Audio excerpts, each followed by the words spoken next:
the people after the people left Egypt and their many years of slavery.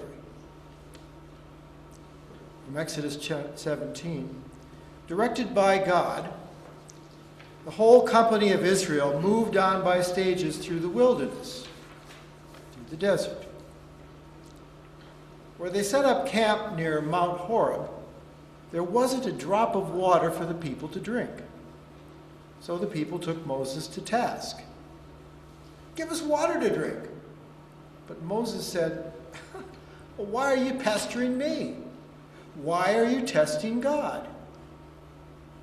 But people were thirsty for water, right? A little bit cranky. So they complained to Moses, well, why did you take us from Egypt and drag us out here with our children and animals so that we could die of thirst? What? Dragged you and your children out of slavery? And they're complaining? So Moses cried out in prayer to God, what am I going to do with these people? Any minute now they're going to kill me. And God said to Moses, go out ahead of the people, taking with you some of the elders. And take that staff that you used to strike the Nile. Remember that? With all the plagues, turn the river into blood, all that. Take that staff, for I am going to be present on the rock at Horeb. You are to strike the rock. Water will gush out of it, and the people will drink. Moses did what God said, with the elders watching. And after the people drank, he named the place Massah, or testing place, and Meribah, quarreling, because of the quarreling of the Israelites, and because they tested God when they said, is God here with us or not? Well, so ends the reading. And how quickly people forget. I mean, they had an excuse, right? It was hot. They were thirsty. They were irritable, forgetful. I mean, but it wasn't that long after God had worked some major miracles so that the people could actually leave Egypt as slaves and their even less than second-class status. Oh, and if that wasn't enough, God parted the sea to protect them from Pharaoh, fed them with manna and even some quail. So is God with them or not? Hey, who loves them, baby? But those babies got thirsty. So again, God provided, much as did Jesus years later at a well. At a well, where he said there's some water that won't leave us dry. According to John's Gospel. And once, when Jesus and his disciples were walking to Galilee, they had to pass through Samaria. Those are the rivals of the Jews. They came to a Samaritan village that centuries ago had bordered the field that Jacob gave to his son Joseph. This well, Jacob's well, was still there centuries later with lots of cold, fresh water, and Jesus, worn out by the trip, sat down by the well. It was new. A Samaritan woman came to draw water. Jesus said, would you give me a drink of water? Because his disciples had gone into the village to get food for lunch. But the Samaritan woman, taken aback, asked, how come you, a Jew, are asking me, a Samaritan woman, for a drink? Because Jews in those days wouldn't be caught dead talking to Samaritans. But Jesus answered,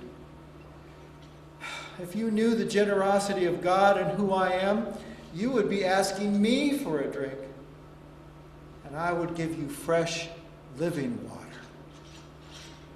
The woman said, well, sir, You don't even have a bucket to draw with. And this well is deep. How are you going to get this living water? Are you a better man than our ancestor Jacob, who dug this well and drank from it and passed it down to us? Jesus said, everyone who drinks this water will get thirsty again. But anyone who drinks the water I give will never thirst, not ever. The water I give will be a spring within, gushing fountains of endless life. The woman said, well, sir, then give me this water so I won't ever get thirsty and I won't ever have to come back to this well again.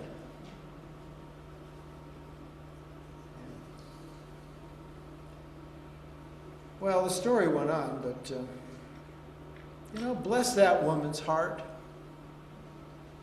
Really. For she, like the Jews, many years before, was now a second-class citizen, if a citizen at all. And why? Well, she was a woman, and a Samaritan too, who had different beliefs about the Bible than the Jews. The problem was then, like it still is today, is that difference equals enemy instead of a friend. I mean, really, how many of our friends, partners, or spouses happen to agree with us about every little thing?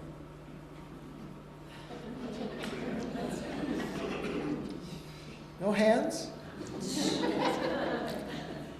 Yeah, well, even if they did, as a counselor told me once, wouldn't that be boring?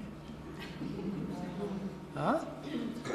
Wouldn't that be boring? And how will our thirst for love and acceptance ever be met if we don't accept others just as they are? Opinions and everything. I mean, can't we accept that everyone, even those who disagree with us have a piece of the truth, and just like us are worthy to be heard, to be listened to? That's why God, through Jesus, said what he did, I believe, way back then. And Jesus still waits by the well to refresh our memories, and more to my point, cares to listen through us. Now, we've experienced this, right? We do it at this church, right? Certainly as befrienders who pay visits to listen. Listen, as did one of my professors when he was a student. He told the story about serving a church while attending seminary that was some miles away, when he received a call that a church member had suddenly died and the family was hosting a home visitation. Well, given the distance, and by the time he arrived, there were so many people he could only stand in line to offer a silent handshake and give a quick hug. Well, after the funeral, and a few weeks later, a member of the family thanked him for the funeral service and said, especially I want to thank you about what all you said at the visitation. Well, he thought about this and he realized he hadn't said a word. He hadn't said a word. But his presence spoke clearly to what needed to be heard. It was a message of care, compassion, and love. Answers? Not so much. Caring, compassion, and love. It's nothing fancy, right? Sit there and listen. much like a glass of cool, clean water. The gift of God's love that we might even call holy, since it refreshes and sustains us both now and forever. Oh, have I told you yet how you've given me a taste of the holy? That's true. But it's no different than what you do for anyone else. You know, whenever you've given me a smile, or reached out with a hug, made sure I've got coffee, and if I'm lucky, some cake. Why, you know, more than once, and this is real, folks. This is not just on paper. More than once on my drive home, I've realized how much better I feel after being with all of you and having been to church. It's true. I feel refreshed and sustained, so I want to come back. At this, I'm reminded of something I've observed. While people may be attracted for what a church may think, they'll stay at a church for how it makes them feel. For if people's thirsty voices, our thirsty voices, feel respected and valued, and then they, like we, will choose to return. Even if, or when, we don't always agree. It's like the theologian Francis David once said,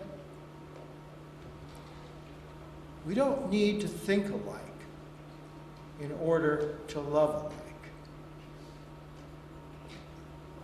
Should I repeat that? We don't need to think alike in order to love alike. All we need, in my opinion, is to care first, listen more, and in so doing, share the never-ending and always refreshing gift of God's love, or holy water. Amen?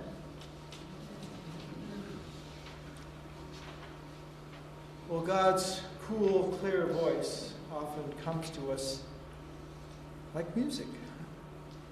So let's give thanks to God as we hear now